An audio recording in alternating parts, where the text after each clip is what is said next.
Welcome into the Skinny Podcast. It's the weekly potpourri edition. I'm Richard Skinner, Local12.com digital sports columnist and editor, along with Rick Broering. As always, it's presented by Blake, the attorney Maislin. We've got Bengals to talk about.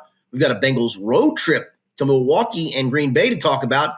We've got some college football, some college basketball to touch on, our betting segment, and my favorite portion of the podcast where you can ask me a question on any topic. I enjoy the sports questions. I enjoy the offbeat questions more. Go to the Twitterverse, hit up the hashtag AskSkinnyAnything. We got a big one today, Rick, so let's get going. Yeah, let's get into it. We'll start with the Bengals game. They lost to the Packers 27-18 on Sunday. They have the short turnaround with the Thursday night game at home against the Steelers. I've seen it called the Icy Hot Bowl. I've seen it called the Geezer Bowl. They're making fun of Aaron Rodgers and Joe Flacco, two 40-plus-year-old quarterbacks going at it head-to-head. But Skinny, one of the things I wanted to start with is Mike Tomlin's comments on the Joe Flacco trade, because he called out the Browns GM by name, saying like, why he's shocked that they did it. And also, why would you trade a guy who you think enough of to start opening day for your organization to a division opponent who's struggling at that position? What did you make of Mike Tomlin's comments? It's multi-pronged. Number one, he's not wrong. I mean, you don't usually trade inside the division. You're not trying to help a division rival. Obviously this is a short-term potential fix for the Bengals.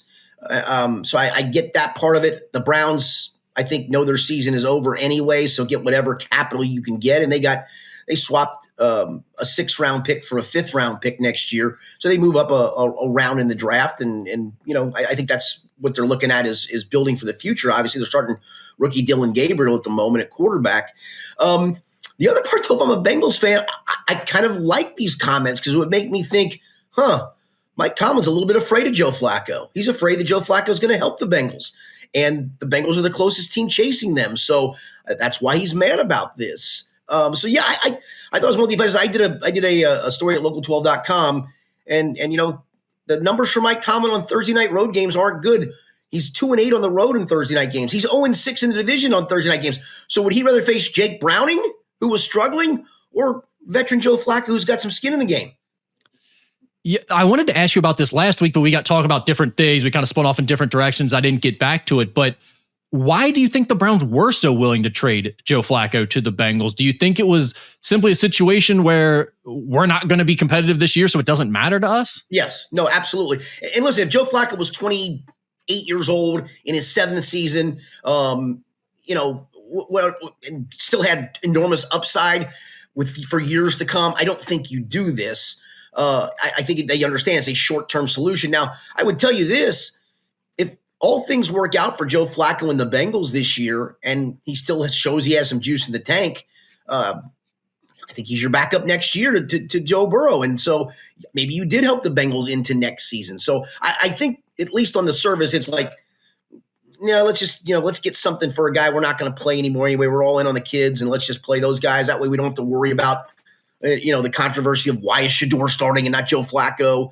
So I do get that. The flip side, too, of this is, as much as I think Mike Tomlin's comments show that he's a little worried that this has helped the Bengals, maybe the Browns looked at him like, take him, man. He got nothing left in the tank. Doesn't matter to us. You do what you need him. Great, take him. We don't need him. We don't want him. He's not any good anymore. Well, I don't necessarily disagree with that. I can see that logic. But to Mike Tomlin's point, if you think that way and that's what you thought when you traded him, then it's probably an indictment on your evaluation abilities, considering you were willing to start the season with him. You were willing to start the season with him because you had two rookies, neither of whom is all that highly regarded. I mean, Dillon Gabriel was a 3rd-round pick. Shador was a 5th-round pick. And so you're taking the lesser of all evils of, look, the guy's won games in this league. He's going to be our guy we'll let the rookies watch and sit for a little bit, or sit and watch for a little bit and learn how to be a pro, learn how to prepare for games. They saw a little bit of that and finally said, okay, let's go with the kids at some point. Yeah. I mean, I get how that plays out that way, but if I'm the GM, I'm not admitting that's a bad look. I think that looks like you did a pretty awful job of putting this roster together once again, which has kind of been their thing. Yeah, it's kind of been their thing. Yes. Yeah. Have you mentioned Joe Flacco sticking around to be the backup for Joe Burrow in the future, potentially even? Have they talked at all? I haven't gone through every press conference since the game. Have those two interacted at all? Burrow and Flacco? Yeah, Burrow and Flacco. Yeah, I think he said last week that he had talked to Joe. He said, I know he can be a resource for me. I don't know how close it is. Joe's been in the building some. I didn't see him yesterday, but I saw him these old days, right? I guess it was last Monday. I saw him walk in the locker room in a walking boot. The good part was he was walking. He wasn't using a scooter or anything. So, yeah, I've seen him. I know he's been in the building some. I know he hasn't gone to games yet. I know he didn't go to the last home game. Maybe he goes to the Thursday night game. I don't know. They're trying to kind of keep out of sight, out of mind. So, yeah, I know he said he wants to use Joe as a resource. Joe Burrow. Yeah, I would think that. I mean, maybe you kind of want to do your own thing a little bit and you don't want a bunch of extra suggestions, but I would think, especially a guy who's as well regarded as Joe Burrow for his mind for the game, his football IQ, that you'd be like, hey, you've mastered this offense over the last few years. Anything you can give me or any tips you can give me with working with Jamar and T or anything like that would be useful. So I was just curious about that. Let me ask you this about Sunday's game specifically, Skinny. Did you see a team that was still pretty much a disaster and tacked on a late touchdown and a few stats to make it look a little bit better offensively? Or did you see a team that it understandably took some time because you got a brand new quarterback trying to figure out your system in a few days, that started slow and got better as the game went on and gave you a real reason for some hope? Yeah, I think the latter. I mean, keep in mind last week, Jamar Chase was sick and was in only, I think, a practice and then took part in the Friday walkthrough. He literally said after the game that he and Flacco had taken all of 12 reps together in practice. I mean, that's not very much, right? And I think for Flacco, too, it was kind of a feeling out process of what works, what doesn't. Where do I know T's going to be? Where do I know Jamar's going to be? I need to take easy completions. I thought the last drive before the end of the first half, the one where McPherson, missed the 67-yard field goal after making the 67-yard field goal, it started to click. And then in the second half, you saw him start to trust T and Jamar more. You saw him take easy completions. You saw him literally like first receiver open 6 yards here. You take it, get me another 2 on after Yak. We'll have 2nd and 2.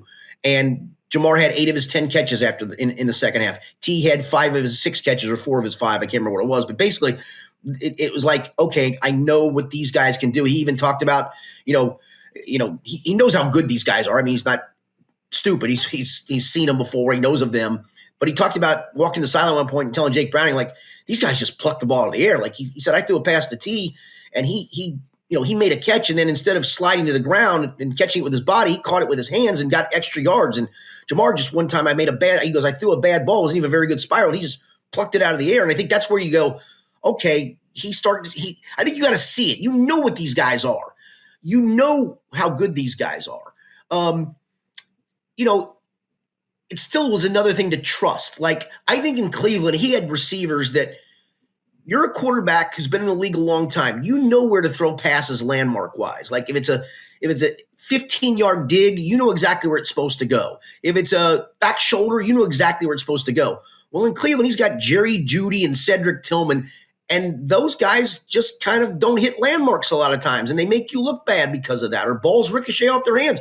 He threw 2 picks against the Bengals, both ricocheted off receivers' hands. And again, you know about T and Jamar if you're Joe Flacco. You're not stupid to it, but you got to see it and take part in it before you finally go, okay, I can trust it. Like the touchdown throw to Jamar. Yeah, that was a great throw. It's a great ball, but a great catch. But there was a trust there of, this dude's good. I think he's going to make a play for me. And he did. And I'm not here to tell you throw a bunch of jump balls every game or a bunch of 50-50s. But when you start to understand the trust of when I'm throwing a 15-yard dig and he's going to be in the spot where I'm expecting him to be, and then he is every single time, bam, bam, completion. No, that's a great point. That throw you're talking about specifically illustrates what you were just saying so well, because it really is like oh, wait, he's capable of that. Okay, so if I just throw it to that spot, he's going to win the one-on-one. Like, right. He will win that matchup, and he'll adjust to whatever he has to do. Man, that was a fantastic play on both ends. And okay, let's go here. Scale of 1 to 10. Where was your confidence before, like going back to last week, before the Flacco thing? Where was your confidence that this team could play 500 football the rest of the way until Joe Burrow got back? And where would it be now after seeing Flacco for a game? 1 to 10. Probably 2 before and 5 or 6 after, because there's just so many problems on the other side of the ball still. I mean, like, Sunday's a perfect example of this defense in a nutshell. mean, they hold Green Bay to 10 points in the first half. And yeah, Green Bay drove the field a couple of times. They did get an interception to stop a drive, but they also forced a couple of punts. And then in the second half, you get it to 10-7. Boom, right down the field goes Green Bay 17-7. You get it to 17-10. Boom, right down the field goes Green Bay 24-10. You get it to 24-18. Boom, right down the field goes Green Bay to kick the field goal, converting that 3rd and 8 where Jordan Love had 4.8 seconds to throw a pass. I mean, the defense is still just, I don't even want to call it a work in progress. It's just not good. And I don't know how it gets better. Now you're playing 2 rookie linebackers, and I think it's the right idea. I think it's the right thing to do. You're trying to, as Logan Wilson said yesterday, they said they were looking for a spark, and they're trying to get the young guys to give them a spark. Well, I thought they both have had moments, but you also saw in the Josh Jacobs touchdown run, right? One linebacker goes to this C gap, one linebacker goes to this C gap, and guess who's in the A gap? Nobody. Now, you could argue a defensive tackle probably should have been in the A gap to help stop that. Well, those guys are non-existent. And I talked to Barrett about it yesterday, and he said, we both just made a bad play. And I'm, in my mind, I'm like, that's just a rookie mistake that probably isn't going to happen 7 games from now, next year, 2 years from now. But it happened then, and it cost you a touchdown. And you got 2 of them out there doing it at the same time together, working in tandem. Yeah, I was, Bear Carter, rookie, 4th round pick. Is that, yeah. He got he played every snap in this game, I think. And Logan Wilson only played, 12? 9? No, he did play 12. I was thinking about, because Demetrius Knight played 56, but they also played a handful of 4-3 defense. So Logan was in there when they had 3 linebackers. Do you think this is a situation where they've flipped it and it's the rookie's time and they're going to get the rest of the season? Or is this a situation where it's like, well, we wanted to see what it looked like and we missed a ton of tackles in this game. Those 2 rookie linebackers did not grade out well, and maybe Logan's going to slide back in there a bit more? Or what? I think they've made the decision to move on from Logan Wilson. I mean, I think Logan's fallen off quick. Yeah. Well, I hate to do this because our friend Paul Daner Jr. and Jay Morrison have a preseason podcast. They had it at Tom's Watch Bar this year, and they invite all the beat writers to come in, and we do it in segments. And one of the things they ask us to do is give us a couple of hot takes for this season, or a guy you're buying or selling. And I said, I hate to do this. I'm selling Logan Wilson. I just think the time has come to move on. And I think I even said, I'm going to predict that before game 6 or 7, he's not starting anymore. I'm not here to tell you I'm a genius. You know me. I'll admit when I'm wrong, right? You're kind of a genius in this moment. Kind of. Yeah, I mean, this was one where you could just feel it coming. Like, it didn't look good in camp. It didn't look good in preseason. I thought he did have a good opener. The goofy part was, after saying all that, I thought he had a really good opener. And remember, he left for a bit because they put him in concussion protocol, and he came back and played and played, I thought, pretty well. And I thought, good, I'm going to eat my words on this because I like Logan, and Logan's been a big part of some really good teams, and he's just a pro's pro and all those things. You say these things and you don't root against people for that. It's just what you believe and kind of what you think you know. And I think it's just time. I think you're saying it's just the baton's passed. Logan ain't happy about it. I get it. I think he still thinks he's got something left in the tank, and maybe he does. I mean, Jermaine Pratt went and made 13 tackles, I think, this past weekend for the Colts. So, I mean, I don't know, man. Is this his 5th season, Logan Wilson's? No, he was drafted in 19. No, I take it back. He was drafted in 20. He was in Burrow's class. So 20, 21, 22, 23, 24, 26 season. So this is his 6th season. He's played 5. Do you think he's just lost a step athletically? Like, that's a quick fall off, man. He's had different injuries, right? I mean, last year he missed towards the end of the year, I believe, with a knee procedure. And again, we all think those things are just easy, right? Like, oh, he just had a knee procedure. Well, you go have a knee procedure and see if you're the same as a recreational softball player. I mean, or a rec basketball player. You're probably not. But that's it. It's so funny when we think about these things, right? Like, oh, Jim just had a torn labrum repaired. Yeah, and then he comes back at those 98 miles an hour. Do you know how hard that is to do? I mean, that's really hard. And we don't think anything of it. We just think, yeah, he's a finely tuned athlete. He's young. He's in his 20s. He'll bounce back 100%. Some do. Some don't. And I think you're seeing that with Orlando Brown to some degree. I just, for whatever reason, when you start to get injuries, for a lot of these guys, it takes its toll. I hate to do this. I wouldn't be shocked if you look at a different Joe Burrow moving forward, to be honest with you. It hasn't been the case so far. I mean, the dude's like a robot, like coming back from major knee surgery and major wrist surgery and playing at an MVP caliber level last year. I don't think anybody understands how hard that really was. It's incredible. And, now you add another one on top of it. And it's like, I don't know that he was still the same physically. I know he put up the numbers last year, but I think, there's that wrist surgery took a little bit of a toll on him. I think he's dealt with that to some extent. And you have to wonder if the toe situation is going to be similar, specifically on the missed tackles that we saw in this game. That was something that they talked about a lot after the game. Do you see anything else there aside from the rookie linebackers? Do you put most of it on everybody? them? Jordan Battle is horrible. Jordan Battle missed tackles. Stone missed tackles. The defensive line missed tackles. You know who looks good, though? DJ Turner has played well. DJ, we're going to get to DJ. Yeah, he's played great. And I want to get to him in a second. We talked to Al Golden yesterday, and he knew some of the hard questions about Logan were coming, about Cam Taylor-Britt.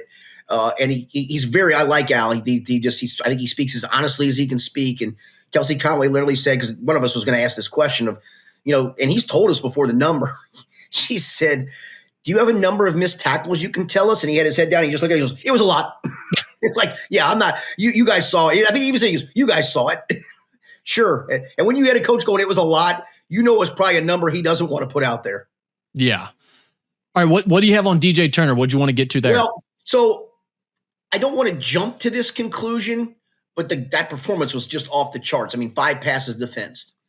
If he can be that guy, that shutdown corner, and Al even talked yesterday, he may have let it slip that, I'm going to put him on the best receiver on the other team. And then he was asked about a matchup with DK Metcalf. He goes, well, I don't want to get into that right now about who's going to cover who. Well, you just kind of let the cat out of the bag. I think you already did, bud. Yeah, of what you're going to do. But if he turns into that shutdown corner, like a legit shutdown corner, I think that's the one thing that can help this defense, because then you can allocate resources elsewhere. Maybe you can even blitz more and say, you know what, I'm trusting that guy in man coverage. I got to trust my other guy in man coverage against the lesser receiver and see what it does. So I think that's my one hope going forward for the defense is that DJ Turner continues to be that guy.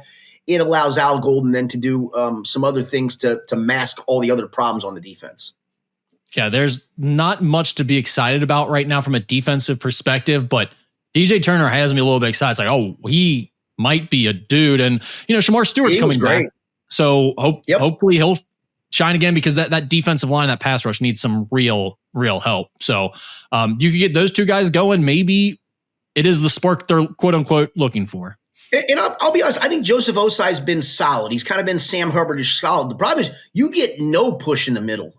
Chris Jenkins had that game up in Minnesota where he had a 1.5 sacks, and they seem like they love Chris Jenkins, yet they don't play Chris Jenkins that much.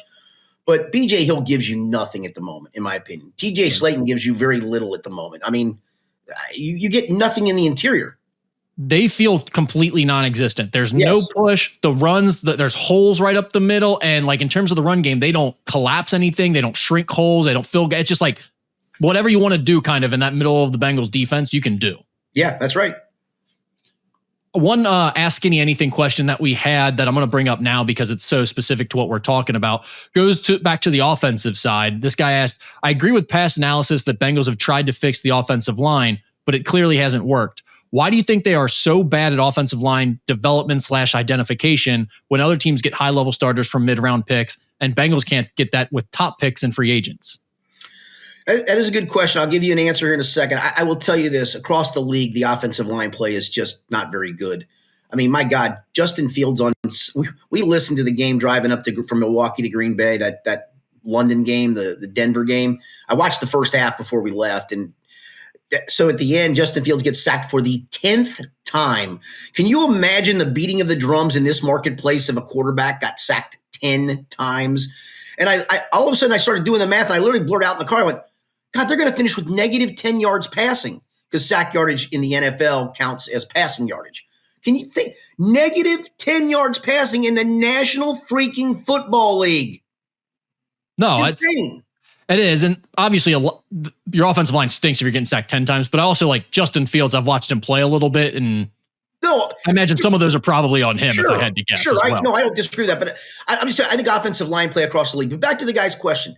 I think he's whiffed on every offensive line coach he's hired, including the current guy, Scott Peters. In fact, I think he's whiffed significantly on Scott Peters, to the point where I think there are some other people on the coaching staff helping out Scott Peters. That's how bad it's been. That's how bad he's been. What didn't he teach him like judo or karate or something? That quick strike didn't work. Right. Last I checked, I don't think you're playing karate up front. I think that didn't work. Bummer. Yeah. I thought it was so promising.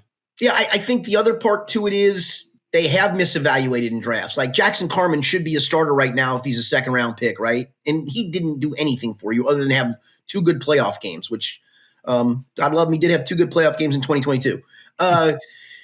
You drafted Amarius Mims, and I think he's still a work in progress. But if it's an offensive line coach who's messing up, how's that helping his development? Orlando Brown, I think the injury from last year has sapped him. So I think, again, I think the main reason, back to the question, is he's whiffed on 3 offensive line coaches: Jim Turner, Frank Pollock, who I don't think was as bad as people thought, but again, got fired for a reason, and now Scott Peters. I think that's it in a nutshell. And then the misevaluation of players like Jackson Carman, Deontay Smith, Cordell Volson. They just misevaluated. And it goes back to, I think that's the primary reason this roster's in the mess it's in at the moment, is because they've just been so poor of late in drafting people. And you just can't keep whiffing and going, here, make chicken salad out of this because we took him in the 4th round or we took him in the 2nd round. Well, that's great. You took him in the 2nd round. He ain't playing like a 2nd rounder. He's playing like a dud because everybody thought he was a dud. Yeah, back to your point about the quality of offensive line play being down across the league in general. I haven't done the research on this, so I have no idea. Maybe you'll know better, but I do think there is like a tendency from fans to think if our quarterback gets sacked at all, the offensive line stinks. Right. Like that's a major indictment. Right. It's like in the NFL, when you're dealing with, these $50 million pass rushers who are absolute freaks and they know you're in a passing situation and they're pinning their ears back and come after you, like you're going to lose those one-on-one battle or even one-on-2 battles sometimes if you're trying to chip him and offer some help. That's going to happen. You're going to take sacks. And we've even talked about Joe Burrow being in certain 3rd down situations where he's like, hey, I'm going to extend the play and take a sack if I have to because the upside is worth it here in this spot. But there's a difference between your guy getting sacked a little bit and those decisions and all of that. And I think that goes on more across the league than any individual fan base wants to admit, and not being able to run the football at all. That's where the Bengals find themselves this year, is they cannot get the running game going at all. Do you see those types of struggles with other offensive lines and other teams, or do you think that's more of an indictment? That's how you know the Bengals stink from an offensive line standpoint. I just think in general, both pass block and run block, offensive line play is down. And I think it goes back to college offenses are just not structured the way NFL offenses are structured. That's why for me, give me veteran NFL tape every time. And I can't have 5 free agent signees being on the offensive line when I'm paying the quarterback, the 2 wide receivers, and the pass rusher at the moment. I can't afford all of that. So you got to hit occasionally, like you got to hit on Mims. Mims can't be 3 years from now and you go, man, he never really quite panned out, or he's injury prone or whatever. I mean, this has got to be like, this is a 10-year starter, and he's on his 2nd contract and all those things. So yeah, I just think plays down. I will say this. I thought the offensive line, great's not the right word, but I thought they were really good on Sunday. This is a Green Bay defense that is really good at rushing the passer, and Micah Parsons run for 30 yards. But Micah Parsons came in having 3 straight games with 7 quarterback pressures. How much did you notice Micah Parsons on Sunday? Not much. I mean, he wasn't super disruptive. I thought he was still pretty good. But Skinny, my thing is just like, it's going to be hard to win games, whether it's Jake Browning or Joe Flacco, if you can't establish the run at all. Well, and they can't establish the run at all. I thought in the second half, again, when Flacco started taking easy completions, getting him in decent down and distances, getting you to 2nd and 3s, where 2nd and 3s, the whole playbook's open. 1st and 10s, you're either running or play passing for the most part. And so, there were a couple of noticeable plays where Jalen Rivers got some push, and you started to see some of that. And I go back to, is somebody else helping on the offensive line at the moment, coaching them better, coaching them differently, coaching them up to where, that's the thing that's going to unlock the run game of this. Scott Peters just didn't do it. So we've got to go help him with others on the staff. And the others on the staff are the ones that kind of have unlocked this a little bit. So I'm really interested to see it moving forward, because I did think in the second half, they did unlock some things in the run game. You did see a couple of times Chase Brown or Samaje Perine get to the 2nd level. You haven't seen that very much this year. You're getting Lucas Patrick back this week, and we can laugh at, he's just an old veteran who, was a cast-off signee. That's all well and good. To be honest with you, Rick, their best probably drive of the year was the very first drive in Cleveland, where they mixed the run and the pass really well, and Chase Brown carried 7 times for 29 yards. And then Lucas Patrick got hurt and hasn't played since. And is he the main difference? No. But can he make a difference? Ted Karras told a couple of us back in training camp, he's the best run blocking offensive lineman they have. Well, he's been out. You don't think that doesn't make a little difference? I think Lucas Patrick was the best judo chopper on their team, and now they're missing that. That's what I think. It was a fun story about the judo chopper, and it was good. It had everyone in a chokehold there for a week during the preseason. When you're at 4 or 5 games into a season, into a guy's first year as a coach, and people are questioning whether he's the right guy, that's a freaking problem in the hiring process, and that falls on Zach. Dude. That's on you. You've whiffed on this 3 times, man. 3 times. Yep. Maybe now that Brian Callahan's fired, the dad quits and dad comes and coaches the Bengals offensive line. Do you think that's a possibility? I know people are clamoring for that. Do you think there's a chance? I don't this year. Then the question is, does Zach get another bite at the apple if things go bad next year? I do think, if Zach does get another bite at the apple, that yes, I think that Bill Callahan will be the offensive line coach next year. All right. Anything else? Bengals, Steelers here that you want to get to? No, I will say this. I mean, for this game, and I guess we can wait to the pick 'em say. I'll wait for the pick. Well, I'll do it now. I mean, This game to me is the season because I didn't think they were going to Green Bay and winning. Nobody did. And I think even we talked on the podcast last week, just go up and give a good showing to the point where you're like, okay, there's a competent offense now. There's a pathway to winning games, and I think there is. Go up there, give a competent showing, so at least you have some. Okay, so you did that. Now you come home for the 3-game stretch, starting with the Steelers. You lose this game, that's 5 in a row, and whatever hope you gain there will be quashed to the point of, boy, there ain't many others. You go win this game though. You got 2 more winnable games to go with the Lions or the Jets and the Bears rather, and before the bye. And there's a pathway to 5-4 at the bye.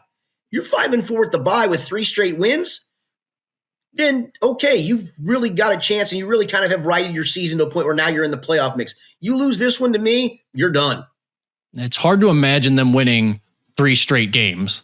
But I mean, I think you're right. As much as I get so annoyed by the must-win talk, especially at this time of year, it's like for this Bengals team and the way this season is unfolding, this is as close as you can get to making that statement. It feels like it is a massive, massive game. Yeah, I'm with you on the must-win conversation, but I do think that this is a must-win for the reasons I just laid out. You lose this, that's 5 in a row. At that point, you're like, this is just a bad football team. And I'm not so sure it's not, but at that point, this is a bad football team. And yeah, can they win a handful more games? Yeah, great. Will be. But you win this one. You suddenly are 2 back in the loss column. Pittsburgh's got a bear of a schedule over the next 3 games. In fact, they've got 2 out of their next 4 games. 3 of them are primetime games. And I'm drawing a blank on who they are, but all their next, other than the Bengals, the 3 after the Bengals are all really good opponents. You get to 5-4 at the bye. Pittsburgh now may have 4 losses at the bye, or 3 probably at the best. And guess who you get to play right after the bye? Pittsburgh. And so then you got a chance to maybe even be battling for first place on that first game after the bye. After this game in Cincinnati, the Steelers host the Packers the following week at 8:20 on Sunday night. Then they have the Colts at home, who obviously are playing very well. And then they play the Chargers, but it's in San Diego. Right. Or Los Angeles, sorry. Yeah, I did a hit on a Baltimore radio station yesterday. They have me on every couple of weeks, and they kind of do an AFC North whip around where they have reports from each city. And I followed the Pittsburgh guy and got to hear kind of the last question asked of him about that upcoming schedule. And the host said, he goes, maybe that Indy game gets flexed to prime time. And he goes, oh my, 4 primetime games in a row from a reporter standpoint. No, thank you. And I'm thinking, I guess it could get flexed. I mean, I don't know what they may be at the max already for all I know, but yeah, I mean, that would be something to have 4 primetime games in a row. Yeah. Not ideal from the media standpoint for sure.